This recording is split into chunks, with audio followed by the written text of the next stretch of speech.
మీకా గ్రంథంలో నుండి 7వ అధ్యాయము 7వ వచనం నుండి మనము చదువుకున్నాం. అయితే 7వ వచనం మాత్రమే నేను చదువుతాను, చూడండి.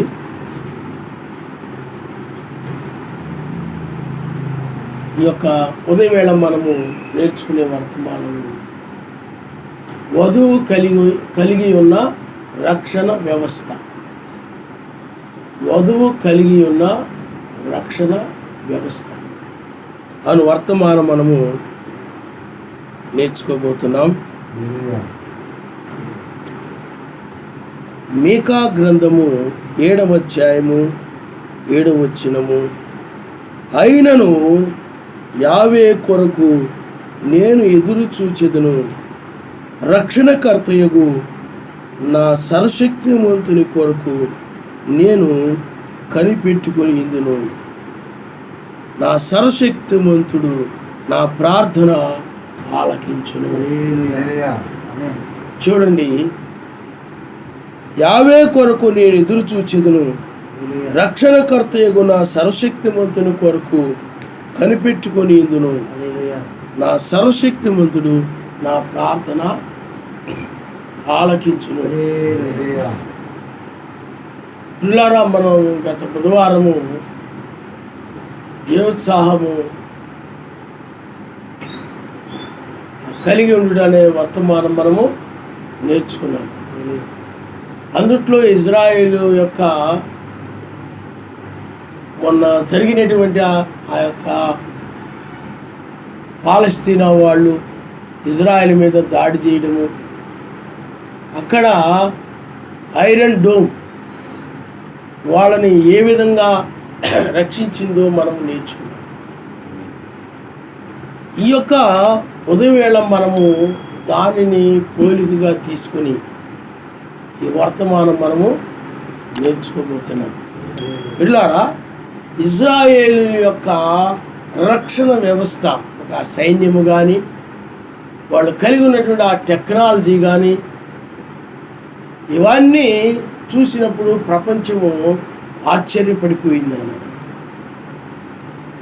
ఆ పాలస్తీనా వాళ్ళు ఇజ్రాయేల్ మీదకు కొంతమంది 1500 అంటున్నారు, 3000 అంటున్నారు, 4000 అంటున్నారు.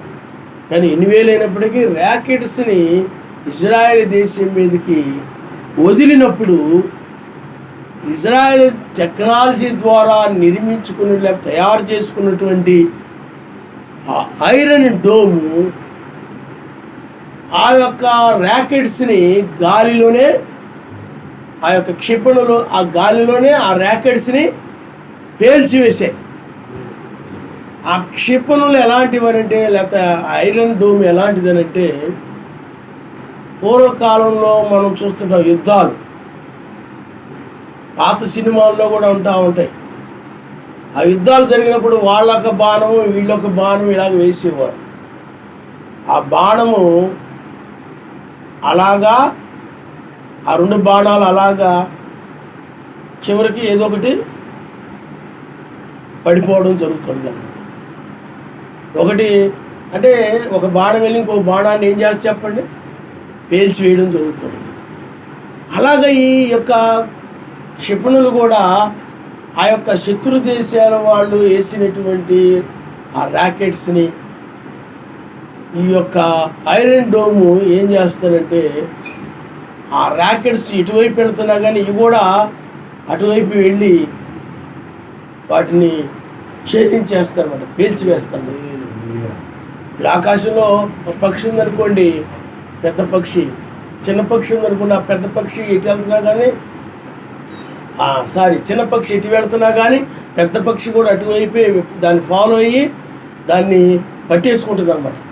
అలాగే ఈ యొక్క క్షిపణులు కూడా ఇజ్రాయెల్ తయారు చేసినటువంటి ఐరన్ డోము, దాని ద్వారా వెళ్ళినట్టు ఆ క్షిపణులు కూడా ఏం చేస్తాయంటే, ఆ శత్రువులు విసిరినటువంటి ఆ రాడార్స్ని ఎటువైపు వస్తే అటువైపు వెళ్ళిపోయి దాన్ని ఏం చేస్తాయంటే ఛేదించి వేస్తాయి.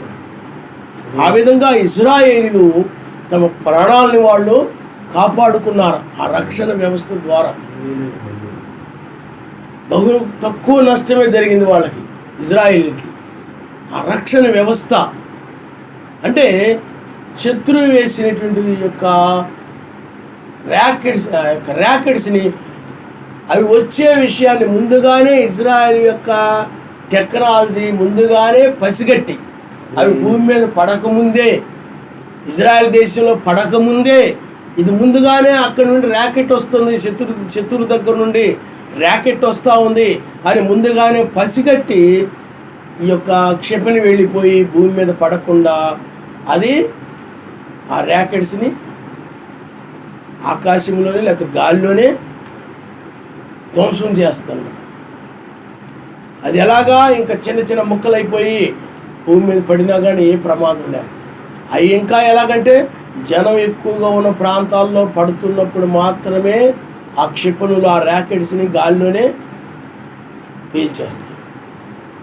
జనం ఎక్కువగా అదే జనం లేని ప్రాంతంలో పడిపోతుందని వదిలేస్తాయి. అంటే ప్రాణానికి హానేం కాదు కదా మరి. అలాగా వాళ్ళ ప్రాణాలని కాపాడుకోవడానికి ఆ ఇజ్రాయేలీలు ఐరన్ డోమ్ అనే రక్షణ వ్యవస్థను వాళ్ళు కలిగి ఉన్నారు. ఇది ఆత్మ సంబంధముగా ఈనాడు కూడా వధువుకి ఒక రక్షణ వ్యవస్థ ఉంది.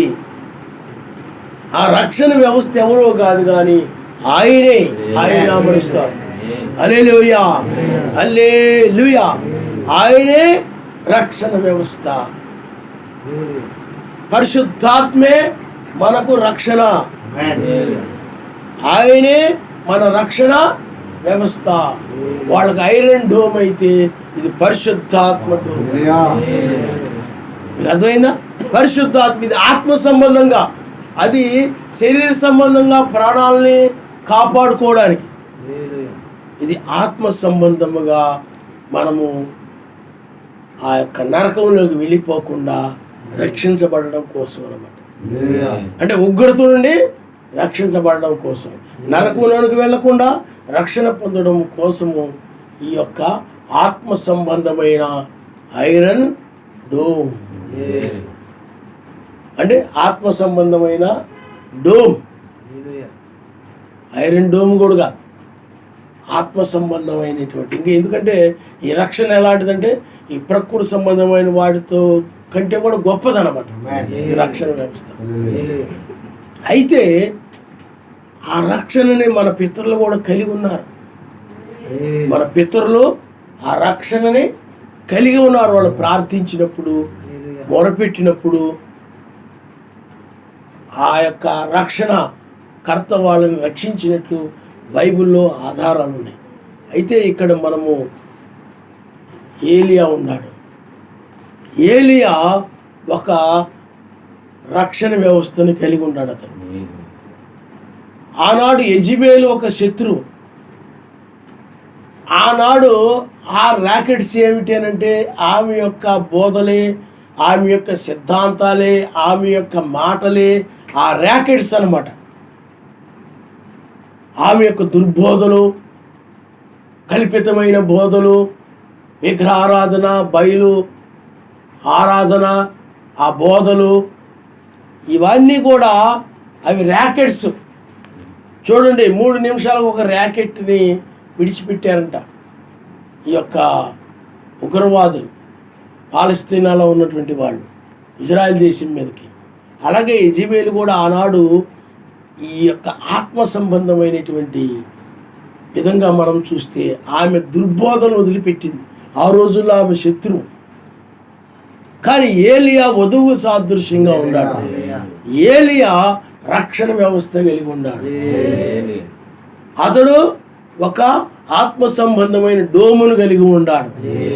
ఆ యెజబెలు ఎప్పుడైతే ఆ యొక్క ర్యాకెట్స్ని, ఆ దుర్బోధనని, సిద్ధాంతాలని విడిచిపెట్టేసిందో, అర్థమవుతుందండి, అవి పడకుండా, తన మీద పడకుండా, ఇశ్రాయేలు మీద పడకుండా ఉండడం కోసము అతడు ఏం చేసేవాడు చెప్పండి? ధర్మశాస్త్రం అనేటువంటి క్షిపణులను వదిలిపెట్టేసి ఆయన నామనిస్తారు. హల్లెలూయా, హల్లెలూయా. అందుకని బైబిల్ చెప్తుంది, దుర్బోధనల్ని ఖండించుడి, వాటిని ఎదిరించుడి. దుర్బోధనని, ఆ సిద్ధాంతాలని ఆ విధంగా ఏలియాని మీదకు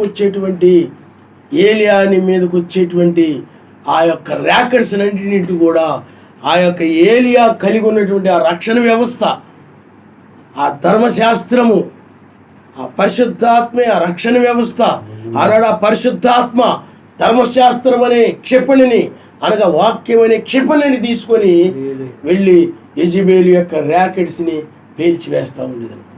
అందుకనే ఆ ర్యాకెట్స్ ఏలియాని ఏమీ చేయలేకపోయాయి. ఐరన్ డోమ్ ఉండడం వలన ఆ ర్యాకెట్స్ ఇజ్రాయెల్ని ఏ విధంగా ప్రాణాలు తీసివేయలేకపోయాయో, ఆ ప్రాణాల వల్ల ఏ విధంగా అయితే ఆ డోమ్ ద్వారా కాపాడుకున్నారో, అదే విధంగా ఇక్కడ పరిశుద్ధాత్మను బట్టి ఏలియా ఏం చేశాడు చెప్పండి? రక్షణ పొందాడు. ఆయన హల్లెలూయా. ఏలియా యెజబెలు యొక్క బోధల్లో పడిపోకుండా, యెజబెలు బోధల వల్ల నశించకుండా, యెజబెలు వేసే ర్యాకెట్స్ వల్ల నశించిపోకుండా ఏలియా ఆ రక్షణ వ్యవస్థని కలిగి ఉన్నాడు. ఆ కలిగి ఉండి అక్కడ అతడు తన ప్రాణమును కాపాడుకునే వాడుగా. అందుకనే ఆ ర్యాకెట్స్ దేనికి సాదృశ్యంగా చెప్పండి? దుర్బోధలకి, తప్పుడు సిద్ధాంతాలకి, తప్పుడు మార్గాలకు, వాటన్నిటికీ ఆ ర్యాకెట్ సాదృశ్యంగా ఉంటే ఈ యొక్క రక్షణ వ్యవస్థ లేకపోతే ఈ యొక్క ఆత్మ సంబంధమైన డోమ్, ఐరన్ డోమ్ ఆత్మ సంబంధమైన డోమ్కి పోలికగా. కాబట్టి ఈ యొక్క ఆత్మ సంబంధమైనటువంటి ఈ రక్షణ వ్యవస్థ ఏలియాని ఏం చేసింది చెప్పండి? రక్షించింది. ఆయన హల్లెలూయా. అంటే పాపంలో పడకుండా, దుర్బోధుల్లో పడిపోకుండా, దురాలోచనలో పడిపోకుండా, అది యెజబెలు యొక్క మాటల్లో పడిపోకుండా, నా ఆత్మీయంగా నశించకుండా, ఆ బోధనలో బట్టి నశించకుండా ఆత్మీయంగా చనిపోవడం. శారీరకంగా బాగానే ఉండొచ్చు, ఆత్మీయంగా చచ్చిపోతారు చాలామంది. ఆత్మీయంగా నశించిపోకుండా, మరణించకుండా, ఆత్మీయంగా మరణించకుండా ఆ క్షిపణులు అంటే ఆ ధర్మశాస్త్రము ఆనాడు ఏలియాని కాపాడింది. అంటే పరిశుద్ధాత్మే ఆ ధర్మశాస్త్రం యొక్క వాక్యమును తీసుకొని దుర్బోధనని ఖండించింది. ఆయన హల్లెలూయా, హల్లెలూయా. అతడు జయించిన వాడుగా కనబడుతున్నాడు. అలాగే మనము మేకాయా ఉన్నాడు. మేకాయా కాలంలో వీళ్ళారా అబద్ధ బోధకులు ఉన్నారు. అప్పుడు ఆహాబు, యెహోషాపాతు వీళ్ళు రామోత్గిలాద్ మీదకి యుద్ధానికి వెళ్ళాలనుకున్నప్పుడు అబద్ధ బోధకులందరూ అన్నారు, మీరు యుద్ధానికి వెళ్ళండి, మీరు విజయం పొందుతారు, మీకేం పర్వాలేదు అని సిద్కియా ఇలాంటి వాళ్ళందరూ కూడా ఒక ర్యాకెట్స్ని విడిచిపెట్టేశారు. వాళ్ళు ఏం చేశారు చెప్పండి? ర్యాకెట్స్ని విడిచిపెట్టేశారు. అయితే మీరు గమనించండి, అక్కడ ఆహాబుకి రక్షణ వ్యవస్థ లేదు. మీకు అర్థమైందా? అందుకే ఆహాబు ఆ యొక్క డోము, ఆత్మ సంబంధమైన డోమును కలిగి లేడు. ఆ డోము కలిగి లేడు కాబట్టి ఇతడు వారు వేసినట్టు ఆ ర్యాకెట్స్ని వాక్య వ్యతిరేకమైన, ధర్మశాస్త్ర వ్యతిరేకమైన లేదా సర్వశక్తిమంతుడికి వ్యతిరేకమైనటువంటి ఆ దానిని ఈ ఆహాబు ఏం చేయలేకపోయాడనంటే ఎదిరించలేకపోయాడు. ఆ కాలంలో సర్వశక్తిమంతుడి యొక్క ప్రవక్త లేకపోతే మేకాయా ఉన్నాడు. మేకాయా పైనున్న సంగతులను చూసేవాడు, అతడు పైనున్న సంగతుల్ని ఎరిగినవాడు అతడు. ఇప్పుడు మనం ఎలాగైతే ఎరుగున్నామో ఆయన కార్యాలని, ఇప్పుడు ఆయన ఏం చేస్తున్నాడో మనకు ఎలా బయలుపరిచాడో మనం ఎలా ఎరుగున్నామో, ఆనాడు మేకాయా ఆ విధంగా ఎరిగి ఉన్నాడు అన్నమాట. వీళ్ళు యుద్ధానికి వెళతారే కానీ విజయం పొందరని, వాళ్ళ నోట అబద్ధపు ఆత్మ ఉంచబడిందని అక్కడ పరలోకములో ఆ చర్చ జరిగినప్పుడు ఈ విషయం అంతా కూడా మేకాయకి తెలుసు. ఆయన నామముస్తాడు. హల్లెలూయా, హల్లెలూయా. అప్పుడు మేకాయ దగ్గరకు వచ్చారు ఆహాబు వీళ్ళందరూ కూడా. వచ్చినప్పుడు ఆహాబుకి ఈ మేకాయ ఏం చెప్పాడనంటే, మీరు యుద్ధానికి వెళతారే కానీ విజయమో పొందరు. వాళ్ళు అంటున్నారు, మేము మా ద్వారా నీ ద్వారానే మాట్లాడుతున్నాడా సర్వశక్తిమంతుడు, మా ద్వారా మాట్లాడలేదా, మాకు తెలీదా, నీవే ప్రవక్త అనుకుంటున్నావా, మాకు తెలుసు, మేమేది చెప్పామో నువ్వు కూడా చెప్పాలి, నువ్వు ఇంకోటి చెప్పి మేము ఇంకోటి చెప్తే బాగోదు. అతడేమన్నాడు, సర్వశక్తిమంతుడు ఏమి చెప్పాడో దాన్ని నేను చెప్తాను. హల్లెలూయా. అతడు ఒక రక్షణ వ్యవస్థని కలిగి ఉన్నాడు, ఒక డోమును కలిగి ఉన్నాడు. అతడు డోము కలిగి ఉన్నాడు కాబట్టి అతడు ఆ యొక్క అబద్ధ బోధకులు వేసేటువంటి ఆ ర్యాకెట్స్ని, ఆ దుర్బోధనని, లేకపోతే వాక్య వ్యతిరేకమైన దాన్ని, సర్వశక్తిమంతుని చిత్తం లేకుండా ఇష్టం వచ్చేట్లు మాట్లాడేటువంటి ఆ యొక్క సర్వశక్తిమంతుని నడిపింపు ప్రకారం కాకుండా, ఆ యొక్క సర్వశక్తిమంతుని దర్శనం చూడకుండా, లేదా సర్వశక్తిమంతుని చిత్తాన్ని తెలుసుకోకుండా మాట్లాడేటువంటి ఆ మాటలని, ఆ ర్యాకెట్స్ వలె ఉన్న ఆ మాటలని ఈ యొక్క మేకాయ కలిగి ఉన్న రక్షణ వ్యవస్థ, లేకపోతే ఆ క్షిపణులు ఆ మాటలని పేల్చివేస్తున్నాయి. హల్లెలూయా. అందువల్ల ఆ మాటలు మేకాయ మీద పడడం లేదు, మేకాయ మీద పడడం లేదు. అందుకనే మేకాయ ఎలాంటి హాని పొందడం లేదు, ఏ విధమైన ఆత్మ సంబంధంగా నాశనము పొందడం లేదు. కారణం ఎందుకని? వాక్యం అనేటువంటి రక్షణ వ్యవస్థ ఆయన పరిశుద్ధాత్మే వాక్యం. ఆ దర్శనం అనే ప్రత్యక్షతను కలిగి ఉన్నాడు, ఆ రక్షణ వ్యవస్థ కలిగి ఉన్నాడు. అతడు ఆ దర్శనము ద్వారా ఆ క్షిపణిని, ఆ దర్శనం అనే క్షిపణిని వాళ్ళ మీదకి విడిచిపెట్టాడు. అది దర్శనం లేదనుకోండి, మేకాయ కూడా వాళ్ళతో కలిసిపోయేవాడు, వాళ్ళ మాటలో పడిపోయేవాడే, నశించేవాడు వాళ్ళతో పాటు. కానీ ఆ యొక్క దర్శనం కలిగి ఉన్నాడు కాబట్టి ఆ మేకాయ ఆ ప్రత్యక్షత కలిగి ఉన్నాడు కాబట్టి ఆ మేకాయ ఆ క్షిపణుల్ని ఏం చేశాడు చెప్పండి? ఆ క్షిపణుల్ని, వాక్యం అనేటువంటి ఆ క్షిపణుల్ని వెళ్ళిపోయి నేరుగా వాళ్ళ మాటల్ని పేల్చివేస్తున్నాయి. మీకు అర్థమైందా? అదే ఆహాబు ఏం కలిగిలేడు చెప్పండి? రక్షణ వ్యవస్థ కలిగిలేడు. అందువలన ఆ యొక్క అబద్ధ బోధకుల యొక్క ర్యాకెట్స్ వచ్చి ఆహాబు మీద పడిపోయాయి. ఆహాబు ఆత్మ సంబంధంగా నశించాడు, ఆత్మ సంబంధంగా నశించాడు. అతడితో పాటు యెహోషాపాతు కూడా ఏకీపించాడు. యుద్ధంలో వెళ్ళిపోయి ఏం చేసి తప్పండి, మరణించాడు. ఆత్మ సంబంధంగా, అందుకే ఆత్మ సంబంధంగా అతడు మృతుడైపోయాడు. పరిశుద్ధాత్మ లేనివాడు ఆయన దృష్టిలో మృతులే. అందువలన అతడికి రక్షణ వ్యవస్థ లేదు. ఎందుకంటే పరిశుద్ధాత్మ ఉంటే ఆ రక్షణ వ్యవస్థ ఉంటుంది. పరిశుద్ధాత్మ ఉంటే అప్పుడు దాన్ని ఎదిరిస్తాడు, ఆ క్షిపణుల్ని ఎదిరించగలుగుతాడు, ఆ క్షిపణుల్ని ఛేదించగలుగుతాడు. ఆ క్షిపణులు గాలిలోనే తన మీద పడకుండా, ఆ క్షిపణులు ఆ మాటలు వచ్చి తన జీవితంలో ప్రభావం చూపించకుండా, ఆ మాటల వల్ల అతడు పడిపోకుండా ఉండడం కోసము ఆ క్షిపణులు అతడికి లేవు. ఆ క్షిపణులు ఉన్నప్పుడు ఏం చేసేవాడు చెప్పండి? ఆ ర్యాకెట్స్ని ఎదిరించేవాడు. అంటే ఆ రాడార్కు సంబంధించినటువంటి ఆ యొక్క డోము కలిగి ఉన్నట్లయితే అతడు ఏమయ్యేవాడు చెప్పండి? రక్షించబడేవాడు. ఎందుకు రక్షించబడలేకపోయాడంటే అతడికి ఏమీ లేదు చెప్పండి. ఆ డోము,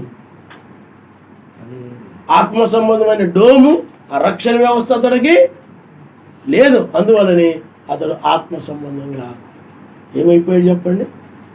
నశించిన వాడు కాబట్టి యుద్ధంలోకి వెళ్ళి చనిపోయాడు. కాబట్టి ఈనాడు కూడా మనకు ఒక రక్షణ వ్యవస్థ ఉంది. ఈనాడు ఈ కాలానికి సంబంధించినటువంటి ఒక డోమ్, ఆత్మ సంబంధమైన డోమును మనం కలిగి ఉన్నాం. ఆ డోము ఏమిటంటే, ఆ డోమ్ ఏమిటి? మత్స్యాగ సంఘాలన్నీ కూడా చిత్తంలోనే రక్షణ, ముగ్గురు దేవుళ్ళు.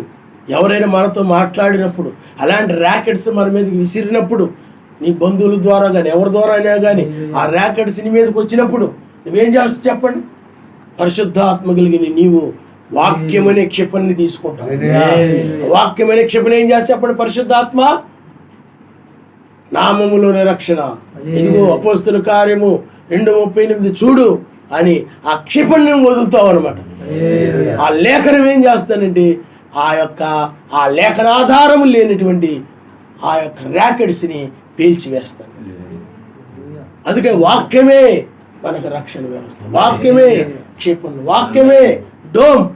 అందుకని వాక్యము ద్వారా ర్యాకెట్స్ని పేల్చివేయబడతా ఉంటాయి. ఆ వాక్యమే మనము కలిగి ఉన్నటువంటి ఆ యొక్క రక్షణ వ్యవస్థను కలిగి ఉన్నటువంటి ఆ క్షిపణులు కలిగినటువంటి వధువుగా మనం ఉన్నాం. ఆయన నమస్కారం. హల్లెలూయా. రక్షణ వ్యవస్థ కలిగినటువంటి వధువు. 3 యూదులు ఉన్నారు, వారు ఒక రక్షణ వ్యవస్థ కలిగి ఉన్నారు. వాళ్ళు రాజుగారు అంటున్నారు, మీరు ప్రతిమకి నమస్కారం చేయాల్సింది అందరూ కూడా అన్నప్పుడు చూడండి, ఆ మాటలు ర్యాకెట్స్ వలె, పాలస్తీన్లో ర్యాకెట్స్ వలె వచ్చాయన్నమాట. అవి యూదుల్ని ఆత్మ సంబంధంగా నాశనం చేయడం కోసం. కానీ వీళ్ళు ఒక రక్షణ వ్యవస్థ కలిగి ఉన్నారు. యూదులు 3 యూదులు. వాళ్ళు వెంటనే పరిశుద్ధాత్మ వాళ్ళలో ఉంది కాబట్టి వాళ్ళు ఏమంటున్నారండి, క్షిపణులు బయటికి వెళ్తున్నాయి వాళ్ళ నుండి. వాళ్ళ మాటలే ఆ క్షిపణులు. అప్పుడు వాళ్ళు ఏమన్నారండి, రాజా, మేము సేవించిన సర్వశక్తిమంతుడు మమ్మల్ని రక్షించకపోయినా మేము మాత్రము ఆ ప్రతిమకు నమస్కారం చేయమన్నారు. ఓ క్షిపణులు వెళ్ళిపోయి ఆ యొక్క ర్యాకెట్స్ని, ఆ శత్రువు యొక్క ర్యాకెట్స్ని, రాజు యొక్క ర్యాకెట్స్ని, ఆ మాటల్ని పేల్చివేసాయి. ఆయన హల్లెలూయా, హల్లెలూయా. అందువల్ల ఆ ర్యాకెట్స్ వచ్చి వీళ్ళ మీద పడలేదు. వీళ్ళు ఆత్మ సంబంధంగా నాశనం అవ్వలేదు. ఎందుకని? రక్షణ వ్యవస్థ కలిగి ఉన్నారు కాబట్టి. ఆ రక్షణ వ్యవస్థ లేదనుకోండి, అందుకని చూడండి, రక్షణ వ్యవస్థ లేని వాళ్ళందరూ ఏమైపోయారంటే ఆ క్షిపణులు వచ్చి వాళ్ళ మీద పడి నాశనం చేసి రాజుగారి యొక్క మాటలు ప్రతిమ నమస్కారం చేయమన్నప్పుడు ఆ రక్షణ వ్యవస్థ లేని వాళ్ళందరూ కూడా ఏం చేశారంటే క్షిపణులు లేవు వాళ్ళ దగ్గర. అందుకని రాజుగారు ఏం చెప్పారు, అదే విధంగా, రాజా మీరు ఎలా చెప్తే అలా చేస్తాము, ఆ ప్రతిమకు 100 సార్లు, ఒకసారి కాదు 100 సార్లు నమస్కారం చేస్తాం, కావాలంటే మీరు ఏది చేయమంటే అది చేస్తామన్నారు. ఆ క్షిపణులు ఏం చేసి చెప్పండి, వాళ్ళని ఆత్మ సంబంధంగా నాశనం చేసి, ఆత్మీయంగా, శారీరకంగా ప్రాణాలతో ఉండొచ్చు, కానీ ఆత్మీయంగా ఏమైపోయారు చెప్పండి, వాళ్ళు నశించిన వారుగా ఉన్నారు. కానీ వీళ్ళు ప్రాణాలు పోయే పరిస్థితి రావు, చగ్గులో పడేస్తామని రాజు చెప్పొచ్చు, కానీ ఆత్మ సంబంధంగా జీవిస్తున్నారు. ఆయన నామనిస్తారు. హల్లెలూయా. అదే కానీ రాజుగారు మాట విన్నారు అనుకోండి, పరిశుద్ధాత్మ వదిలేస్తారు. అప్పుడు వీళ్ళు ఆత్మీయంగా చచ్చిపోయిన వాళ్ళు అవుతారు. కానీ వాక్యం మీద నిలబడ్డారు కాబట్టి ఆత్మీయంగా వీళ్ళు నశించలేదు. వీళ్ళు అందువలన ఈనాడు ఆ రక్షణ వ్యవస్థ, వాక్యమనే రక్షణ వ్యవస్థ, వాళ్ళు ఆ రక్షణ వ్యవస్థను కలిగి ఉన్నారు కాబట్టి ఇశ్రాయేలీయుల వలె వీరు కూడా ఆ క్షిపణుల్ని, ఆ రక్షణ డోముని కలిగి ఉన్నారు. అందువల్ల వాళ్ళు ఎలాగైతే ఆ యొక్క ర్యాకెట్స్ని పేల్చివేసిన గాల్లోనే ముందుగానే పసిగట్టి, అవి ముందుగా తెలుసుకున్నప్పుడు తప్పించుకోగలుగుతారు. ముందుగా తెలియలేదనుకోండి, ఆ ర్యాకెట్స్ ఏం చేస్తాయి, వాళ్ళ మీద పడిపోయి చంపేస్తాయి. తెలుసు కాబట్టి, ఓ ర్యాకెట్ వస్తుంది ముందుగా పసిగట్టారు కాబట్టి వాళ్ళు ఈ రక్షణ వ్యవస్థ ద్వారా తమ ప్రాణాలని కాపాడుకున్నారు. అంటే ర్యాకెట్స్ నుండి తప్పించుకున్నారు. ఆయన నామనిస్తారు. హల్లెలూయా, హల్లెలూయా. అదే విధంగా ఈనాడు కూడా వధువు సంఘాల్లో చాలా భయంకరమైన ర్యాకెట్స్ ఉన్నాయి. 1963లో 2వ రాకడ జరిగింది. ఒకడు ఎత్తబాటు అయిపోయిందని, 1000 ఏళ్ల పాలనలో ఉన్నామని రకరకాల బోధనలు ఉన్నాయి. సూర్యోదయంలో ఉన్నామని, నక్షత్రమ కాలం అయిపోయిందని, రకరకాల బోధలు. అమ్మగారే వధువని, వధువు అంటే అమ్మగారే, కానీ అబద్ధపు అమ్మగారు ఉన్నారు, బోధకురాలు ఆమె. ఆ వధువునని చెప్పుకుంటూ నా ద్వారా 2వ రాకడ జరుగుతుందని చెప్పుకుంటున్నాను. ఎందుకని వధువు రాకడ అంటారు దాన్ని. అది బ్రహ్నాం గారి చర్చిలో కూడా ఉంది. అలాంటి భయంకరమైన ర్యాకెట్స్ వధువు మీదకి వేయబడతా ఉన్నాయి అనమాట. శత్రువు ద్వారా, అపవాది వారిలో ఉండి, వారి ద్వారా ఉగ్రవాదులో ఉండి ఎలాగైతే ఆ ర్యాకెట్స్ ఇజ్రాయెల్ మీదకి విడవబడ్డాయో, అదేవిధంగా ఇలాంటి దుర్బోధకుల ద్వారా, దుర్బోధకుల ద్వారా ర్యాకెట్స్ వధువు మీదకి విసిరివేయబడతా ఉన్నాయి, అంటే వేయబడతా ఉన్నాయి అన్నమాట. కానీ రక్షణ వ్యవస్థ కలిగిన వారిని అవి ఏమీ చేయలేకపోతున్నాయి. రక్షణ వ్యవస్థ లేని వారు ఆ ర్యాకెట్స్ వల్ల పడిపోతున్నారు, ఆత్మీయంగా నశించిపోతూ ఉన్నారు. ఆ బోధలకన్నిటికి కూడా ఏమని చెప్పండి, ఆ బోధలన్నిటికి కూడా లేఖనాధారములు లేవు, కానీ లోక సంబంధమైన ఆధారాలు మాత్రమే ఉన్నాయి. వాటి అవి లోకానికి సరిపోతాయి కానీ వాక్యానికి సరిపోవు. అలాంటి ర్యాకెట్స్ని ఈనాడు వధువు సంఘాల్లో ఉన్నటువంటి వధువు అని చెప్పుకుంటూ సాతాను యొక్క మార్గంలో ఉండి, ఇజ్రాయేలు యొక్క మార్గంలో ఉండి ఆ ర్యాకెట్స్ని వధువు సంఘాల్లో ఉన్నటువంటి నిజమైన వధువు మీద అవి ప్రయోగిస్తూ ఉన్నాయి, వేస్తూ ఉన్నారు. ఈ దుర్బోధలన్నీ అవే, ఈ తప్పుడు సిద్ధాంతాలన్నీ కూడా సాతానుడి యొక్క ర్యాకెట్స్ అని. కానీ మనం అయినట్లయితే ఒక రక్షణ వ్యవస్థను కలిగి ఉన్నాం. హల్లెలూయా, హల్లెలూయా. 1963లో రెండవ రాకడ జరిగింది అన్నారు అనుకోండి. 1963లో రెండవ రాకడ జరిగిందని అంటే బ్రహ్నాం గారు చెప్పిన మాట అదొక రక్షణ వ్యవస్థ, అదొక క్షిపణి. ఆ యొక్క క్షిపణి ఏమిటనండి, బ్రహ్నాం గారు అది 1963లో జరిగిన దర్శనము, అది పరిశుద్ధ పర్వతం మీద జరిగిన దర్శనం వంటిదని చెప్పాడు తప్ప అది రెండవ రాకడని చెప్పలా. ఆయన ఎక్కడ కూడా అది రెండవ రాకడని చెప్పలా. కాబట్టి ఈ వాక్యం మనకు క్షిపణి వలె ఉండి వాళ్ళ యొక్క దుర్బోధనలు ఏం చేస్తుంది చెప్పండి, ఏం చేస్తుంది? పేల్చి వేస్తుంది. ఆయన మనిషి హల్లెలూయా, అవి పేల్చి వేస్తా ఉంది. అలాగే ఇంకొకడు అంటున్నాడు, బ్రహ్నాం గారి రెండవ రాకడ, బ్రహ్నాం గారు క్రీస్తు. అందుకని బ్రహ్నాం గారు క్రీస్తు కాకపోతే స్వస్థతలు ఎలా చేశాడు, హృదయ రహస్యాలు ఎలా చెప్పాడు, మర్మాలన్నీ ఎలా బయలుపరిచాడు, ఆయన్ని గొప్ప కార్యాలన్నీ ఎలా జరిగాయి అని ఆయనే క్రీస్తు, ఈయనే రెండవ రాకడ అంటున్నారు. రెండవ రాకడలో ఆయన వాని క్రియలు చొప్పున ప్రతి వానికి తీర్పు తీరుస్తాడని, న్యాయాధిపతిగా వస్తాడని వాక్యం చెప్తాము. బ్రహ్నాం గారు పరిచయంలో మొదటి రాకడలో ఏం జరిగాయి అవే జరిగాయి తప్ప రెండవ రాకడ సంబంధించిన బ్రహ్నాం గారి పరిచయంలో జరగల. ఈ మాటలే మనకు ఒక క్షిపణిగా, రక్షణ వ్యవస్థగా ఉన్న ఈ మాటలు మన ఈ బయలుపాటు, ఈ ప్రత్యక్షత, ఏకో నక్షత్రం యొక్క ప్రత్యక్షత, ఈ బయలుపాటు, ఇది తెల్లవారుజామున మనం చెప్పగలుగుతాం. మిగతా సంఘాల వాళ్ళు చాలామంది ఏమంటున్నారంటే తెల్లవారుజాము అయిపోయింది, మనం సూర్యోదయం అని ఉన్నామంటున్నారు. కానీ బైబిల్లో ఎక్కడ కూడా ఆయన సూర్యోదయం వస్తాడని లేఖనాలు చెప్పడంలా లేవు. ఆయన 8వ దినములో, తెల్లవారుజాములో, 3వ దినములో వస్తాడని వాక్యం చెప్తా ఉంది. బయలుపాటు ద్వారా వచ్చింది అది. ఏ దినమును వస్తాడో, ఏ జామును వస్తాడో, ఏ గడిని వస్తాడో అని ఉంది, కానీ సూర్యోదయమును వస్తాడని ఎక్కడ లేదు. ఇప్పుడు మనకి రక్షణ వ్యవస్థ, ఈ క్షిపణి, ఈ యొక్క డోమ్, ఆత్మ సంబంధమైన డోమును మనం కలిగి ఉన్నాం. కాబట్టి ఈ యొక్క అబద్ధ వధువు యెజబెలే వధువు వేషం వేసుకుని ఇలాంటి ర్యాకెట్స్ని ప్రయోగిస్తూ ఉన్నప్పుడు నిజమైనటువంటి వధువు యొక్క రక్షణ వ్యవస్థ ఆమెని రక్షిస్తూ ఉంది, ఆ దుర్బోధులతో నశించిపోకుండా. ఆయన హల్లెలూయా. ఈ రక్షణ వ్యవస్థ మనకు లేదనుకోండి, నిజమే కదా 1963లో మేఘం వచ్చింది కాబట్టి జరిగిపోయింది అనుకుంటాం. నిజమే కదా ఆయన నీతి సూర్యుడు అని ఉంది కదా బైబిల్లో, కాబట్టి నీతి సూర్యుడు వచ్చేసాడు అనుకుంటాం. ఆయన ముఖము సూర్యుని వెళ్ళే ప్రకాశిస్తూ ఉన్నదని ఉంది, కానీ ఆయన సూర్యోదయం వస్తాడని లేదు. కాబట్టి ఆయన ముఖం సూర్యుని వెళ్ళి ప్రకాశిస్తూ ఉన్నది కాబట్టి ఆయన సూర్యోదయమున వచ్చేసాడు అనుకుంటున్నారు చాలామంది. అందువల్ల మనకు బయలుపాటే మనకి రక్షణ వ్యవస్థగా ఉంది. అందువల్ల వాళ్ళ దగ్గర ర్యాకెట్స్ ఉంటే మన దగ్గర ఏమని చెప్పండి?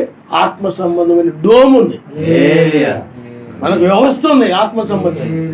ఈ డోములో ఏమైనా క్షిపణులు ఉన్నాయి. ఇవి వాళ్ళు దుర్బోధనల్ని ముందుగానే పసిగట్టేసి ఈ వాక్యం ఏం చేస్తుందంటే ఆ యొక్క దుర్బోధనల్ని ఛేదించి వేస్తాం. మీకు అర్థమైందా? అందుకని ఈనాడు మనం ఒక రాడార్ను మనం కలిగి ఉన్నాం. ప్రపంచం మీదకి రాబోయే శ్రమకాలాన్ని, ఉగ్రతని ముందుగా మనం ఎరిగి ఉన్నాం. అందుకని ముందుగా శ్రమకాలం భూమి మీదకి రాబోయే విషయాన్ని ముందుగా మనం పసిగట్టాం. అందుకని ఇప్పుడు ఉగ్రత రాబోతుందని ప్రపంచం నుండి మనము తప్పించుకునే వారంగా, పై కొనుకోబడే వారంగా ఉన్నాం. కాబట్టి పై కొనుకోబడాలంటే ఏముండాలి చెప్పండి? ఈ రక్షణ వ్యవస్థ. ఈ రక్షణ వ్యవస్థను మనం కలిగి ఉన్నాం. అందుకని వాళ్ళది ప్రకృతి సంబంధమైన రక్షణ వ్యవస్థ, మనది ఆత్మ సంబంధమైన రక్షణ వ్యవస్థ. ఈ రక్షణ వ్యవస్థ ద్వారా మన ప్రాణములు మనము ఏమండి తప్పించుకున్నాం. అంటే ఈ యొక్క మహిమ శరీరం పొందుకున్న పైకి వెళ్ళుట ద్వారా మనము తప్పించుకుంటాం, ఆయన నామరిస్తాం.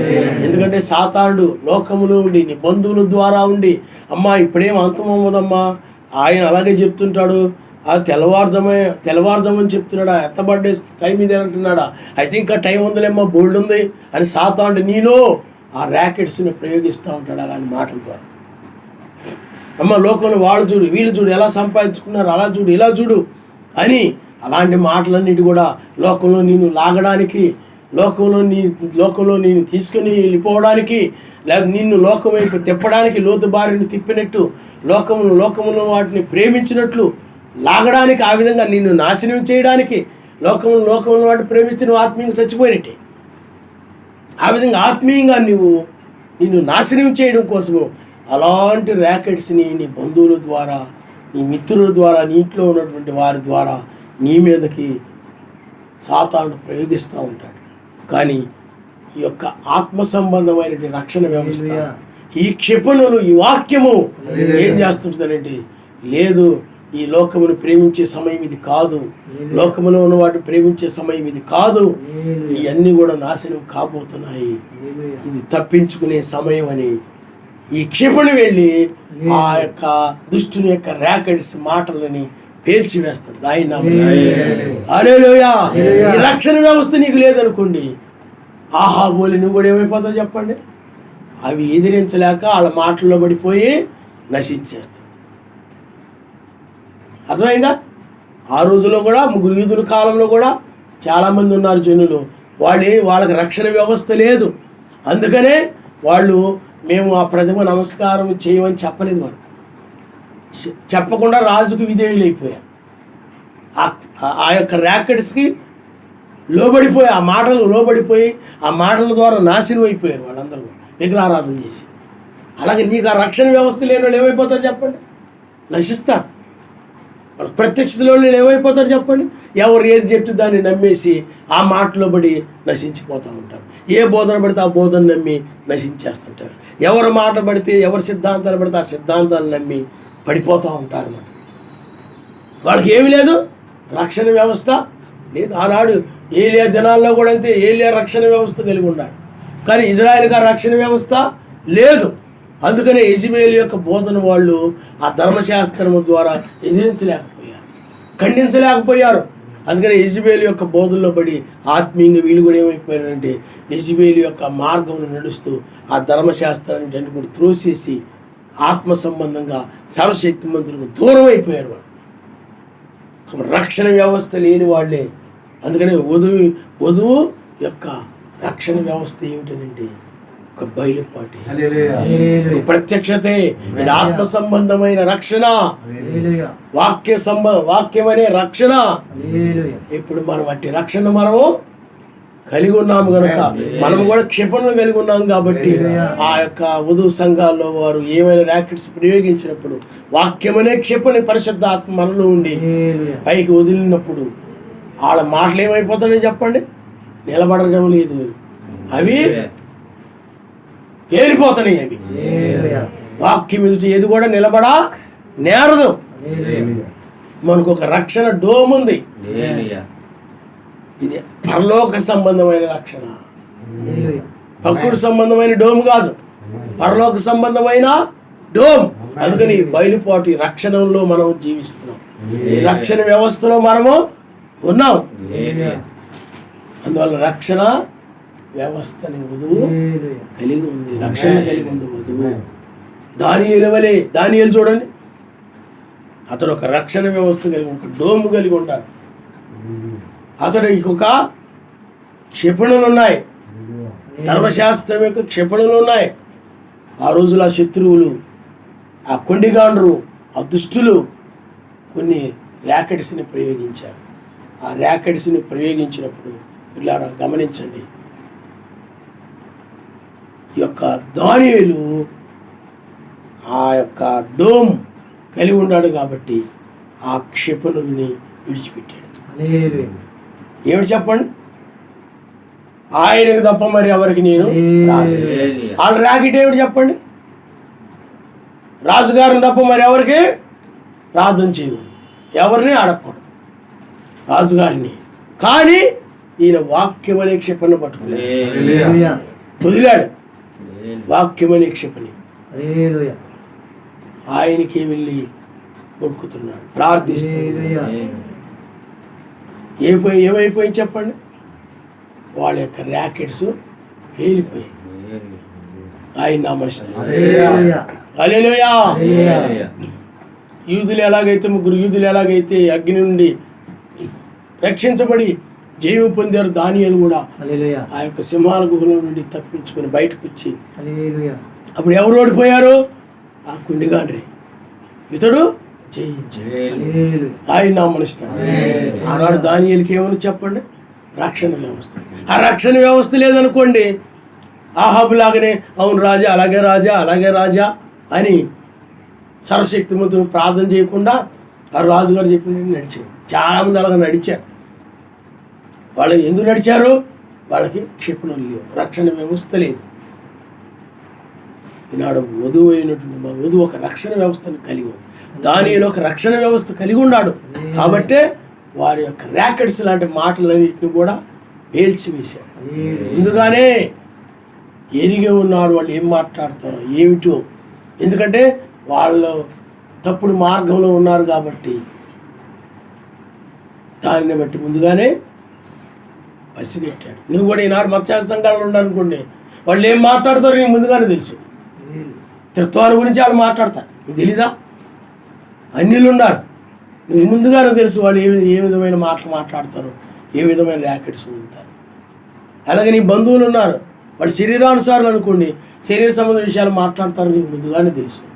ఆ క్షిపణులు నీ దగ్గర ఉన్నాయి, ఆ రక్షణ వ్యవస్థను కలిగి ఉన్నావు కాబట్టి నీకు అన్నిల నుండి వచ్చిన క్షిపణులు, ర్యాకెట్స్, మత్స్యా సంఘాల నుండి వచ్చిన ర్యాకెట్స్, నీ బంధువులు, శరీర సంబంధ బంధువుల నుండి వచ్చిన ర్యాకెట్స్, అలాగే లోకంలో ఎవరి దగ్గర నుండి వచ్చినా ఏ ర్యాకెట్స్ వచ్చినా ఆ ర్యాకెట్స్ని ఛేదించగలిగినటువంటి, పేల్చగలిగినటువంటి ఆ యొక్క డోమును కలిగి ఉన్నాము. ఆయన నామనిస్తాడు. హల్లెలూయా.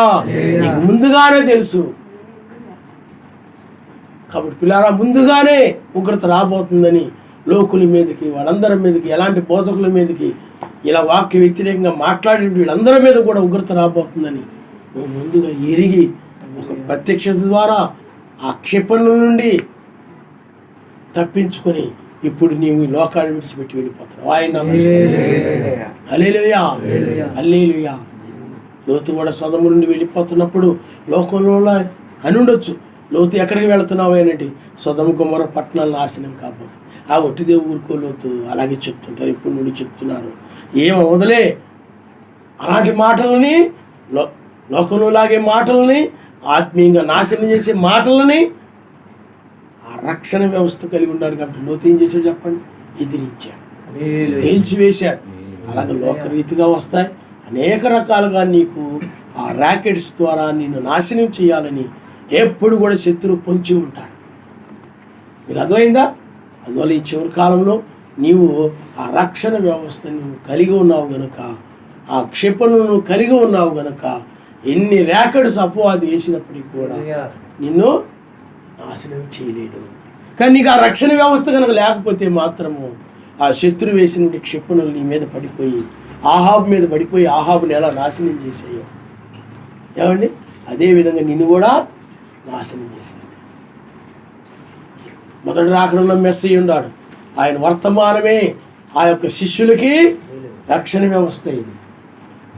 ఆ రోజున పరిశీలు సద్దీకులు అనేకమైనటువంటి మాటలు, బోధలు, కల్పిత బోధలు, ఆ ర్యాకెట్స్ని శిష్యుల మీదకి వదిలిపెట్టేశారు. వదిలిపెట్టినప్పుడు వీళ్ళు ఆ క్షిపణిని కలిగి ఉన్నారు కాబట్టి, క్షిపణులు కలిగి ఉన్నారు కాబట్టి, ప్రత్యక్షతను కలిగి ఉన్నారు కాబట్టి ఈ యొక్క మాటలు, ఈ యొక్క క్షిపణులు వెళ్ళిపోయి ఆ పరిశీలి యొక్క బోధల్ని, వాటిని వీటిని ఏం చేసే చెప్పండి, పీల్చి వేసాయి. కానీ 325 నిశ్వాస సమావేశం దగ్గరికి వచ్చేటప్పటికి ఆ వధువు ఆ రక్షణ, ఆమె కలిగి ఉన్నటువంటి ఆ రక్షణ వ్యవస్థని, ఆమె ఆ రక్షణని విడిచిపెట్టేసింది. ఆమె లేదు, ఇంకా రక్షణ వ్యవస్థ లేదు ఆమెకి. అప్పుడు ఈ దుర్బోధకులందరూ కూడా నామంలోనే కాదు త్రిత్వంలో రక్షణ కలుగుతుందని, ముగ్గురు దేవుళ్ళని, త్రిత్వంలో బాప్తిజం పొందాలని, విగ్రహారాధన సంబంధమైనటువంటి ఈ యొక్క క్రిస్టమస్ లాంటిది అలాంటివన్నీ తీసుకొచ్చినప్పుడు, అలాంటి ర్యాకెట్స్ను ప్రయోగించినప్పుడు ఈ వధువు రక్షణ వ్యవస్థ కలిగి లేదు కాబట్టి వాళ్ళ మాటల వల్ల ఏమైపోయింది చెప్పండి, నమ్మేసి ఆ యొక్క నశించిపోయింది. ఒక శాఖా సంఘముగా మారిపోయింది, దుర్బోధుల్లో కలిసిపోయింది. చాలా భయంకరమైన స్థితి వచ్చింది. అందువల్ల రక్షణ వ్యవస్థ ఎవరైతే కలిగి ఉండరో వాళ్ళు శత్రువుల యొక్క మాటల్లో పడిపోతారు, సిద్ధాంతాల్లో పడిపోతారు, బోధనలో పడిపోతారు. ఆ బోధన వల్ల నశిస్తారు ఎప్పటికైనా కానీ రక్షణ వ్యవస్థ కలిగిన వారు మాత్రము, ప్రత్యక్షత కలిగిన వారు మాత్రము ఆ క్షిపణు, ఆ యొక్క ర్యాకెట్స్ని, ఎందుకంటే వీళ్ళు ఒక డోము కలిగి ఉంటారు కాబట్టి, అనగా వధువు డోము కలిగి ఉంటుంది కాబట్టి ఆ ర్యాకెట్స్ని డోమ్ ఏం చేస్తా చెప్పండి, పేల్చివేస్తుంది. ర్యాకెట్స్ని డోము పేల్చివేస్తుంది. అందువల్ల రక్షణ వ్యవస్థ కలిగిన వారిని, అందుకనే ఇజ్రాయేలు కలిగి ఉన్న రక్షణ వ్యవస్థ ఆ డోమును బట్టి శత్రు దేశాలు ఏమి చేయలేకపోతాం. ఏ ర్యాకెట్స్ విడిచిపెట్టినా ఈ యొక్క డోము ముందుగానే పసిగట్టి వాటిని గాల్లోనే పేల్చివేస్తుంది. అలాగే నిన్ను కూడా ఒక అన్యుల ద్వారా కానీ, సంఘంలోని వారి ద్వారా కానీ, బంధువుల ద్వారా కానీ, లేకపోతే మత్స్యాక సంఘాల వారి ద్వారా కానీ, ఎవరి ద్వారా అయినా వచ్చి అపవాది నిన్ను నాశనం చేయలేడు. తన ర్యాకెట్స్ ద్వారా నిన్ను నాశనము చేయలేడు. కారణం ఏమిటంటే నీ ఒక రక్షణ వ్యవస్థ నువ్వు కలిగి ఉన్నావు. వాక్యమనే డోము కలిగి ఉన్నావు నీవు. ఆ క్షిపణి వెళ్ళిపోయి ఆ ర్యాకెట్స్ని, ఆ వాక్యం వెళ్ళిపోయి వాక్య విరోధమైన దాన్ని ఖండించి వేస్తూ ఉంటుంది. అవి నీ దగ్గర రాలేవు. అందుకని అపవాది ఇప్పుడు ఏం చేయలేడు చెప్పండి. ఆ ర్యాకెట్స్ ఇజ్రాయెల్ దేశం మీద ఎలా పడలేదో, ఎలా రాలేకపోయాయో, అలాగే లోక సంబంధమైనవి ఏవి కూడా నీ దగ్గరికి రాలేవు. అప్పుడు నీవు మహిమ శరీరం ధరించుకుని పైకి కొనుగోబడతావు. ఆయన హల్లెలూయా. అందువల్ల ఈ చివరి టైంలో ఈ యొక్క తెల్లవారుజామున ఇలారా ఏది కూడా లోక సంబంధమైనది ఏది కూడా నీ మీద ప్రభావము సూచించలేదు. నువ్వు రక్షణ వ్యవస్థలో ఉన్నావు.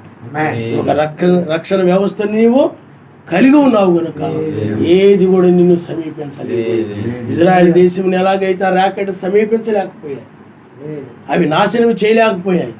కాబట్టి ఇప్పుడు కూడా నిన్ను ఏ బోధ కానీ, ఏ సిద్ధాంతం కానీ, కల్పిత బోధల్ని నిన్ను నాశనం చేయలేవు. కారణం ఎందుకంటే ఒక ప్రత్యక్షతను కలిగి ఉన్నావు.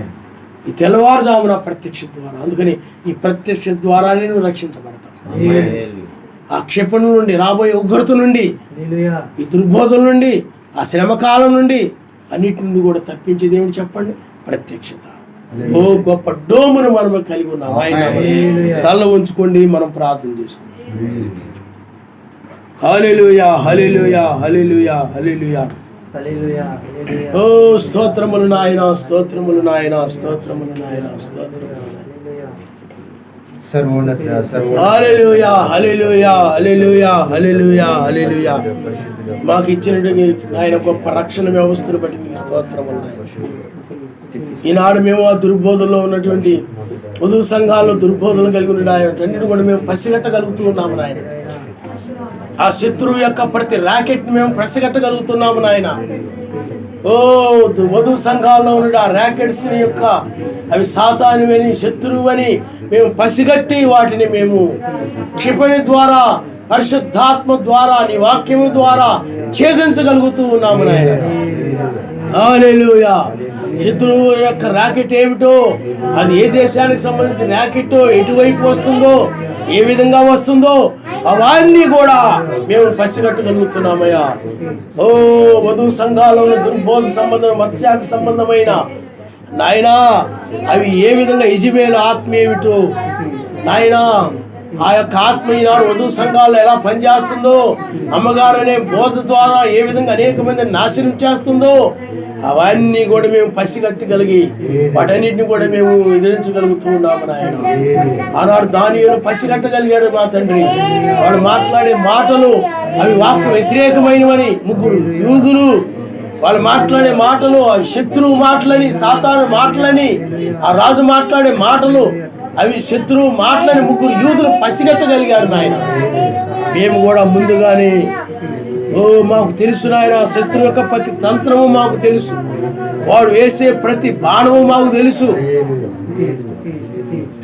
అవేవి కూడా ఈ వాక్యం మీద నిలబడలేవు నాయన. నీ ఎదుటి ఏది నిలబడనే అర్థం నాయన.